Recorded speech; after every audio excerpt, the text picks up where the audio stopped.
Aqua రైతులకి 3.5 ఒక ఫ్యూచర్లో డిజిటల్ మీటర్ అన్నారు కదా సార్, గవర్నమెంట్ ఆఫీసులో పెడతాం అంటున్నారు. ఆక్వా రైతులకి రూపాయలకి పెంచుతున్నాం మనం యూనిట్. అదొకటి చాలా ముఖ్యమైన ఒక సబ్సిడీ రైతులకి, ఆక్వా రైతులకి. ఈ మీటర్లు అనేది చెప్పండి. గవర్నమెంట్ ఆఫీసులో మేము స్టార్ట్ చేస్తామని ఫోటోతో చెప్తాను సార్. సామాన్య ప్రజలు మామూలుగా ఎప్పుడు రావచ్చు రాకపోవచ్చు. ఏంటి గతంలో కూడా లోకేష్ గారు డిజిటల్ మీటర్ వద్దు మనకు అన్నారు కదా సార్. వద్దని ఎక్కడ లేదు, డిజిటల్ మీటర్ వద్దాం లేదు, దాన్ని సవ్యంగా స్మార్ట్ మీటర్. ఎందుకంటే మీరు మనం ఇంతకుముందు రోజుల్లో లైన్ మ్యాన్ నుంచి రికార్డ్ చేస్తున్నాం. ఇప్పుడు మీకు తెలుసా, మీ సెల్ ఛార్జీ లాగే పవర్ కూడా ఛార్జ్ చేసుకుంటే రన్ అవుతుంది.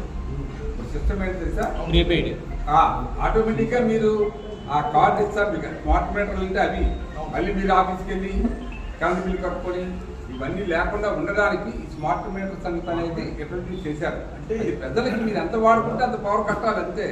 మరి కట్టకపోతే ఆటోమేటిక్ కట్ అయిపోవచ్చు. ఆ కార్డు రీఛార్జ్ చేసుకోవాలి. దానివల్ల మీకు ఆఫీస్కి తిరిగే సమస్య ఉండదు. అది బెనిఫిట్ కోసం చేశారు. జీతాలు 15వ తారీఖు కానీ ఇచ్చేవారు కాదు, పెన్షన్లు 10వ తారీఖు కానీ అందేవారు పూర్తిగా. ఇవాళ మేము 1వ తారీఖు సెలవు అయితే 16 ఈ నెల తీసుకుంటాం. 1వ తారీఖు సెలవు ఇచ్చింది గవర్నమెంట్. 31వ తారీఖునే పెన్షన్లు పెంచాం. కొన్ని గత 6 నెలలు తీసుకొని 1 ఇయర్ తీసుకున్నాం.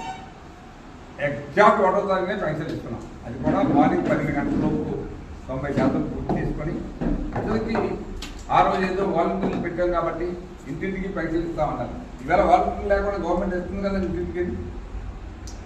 ఈ ప్రభుత్వం అనేది ఎంత ప్లాన్డ్గా వెళ్తుందో మీ అందరికీ ఈ పార్టీకి అర్థమై ఉంటుంది మీరు విలేకరులు కాబట్టి. ప్రజలకు ఆ వివరాలు తెలియజేయాలి అంతే మాకు. Thank you.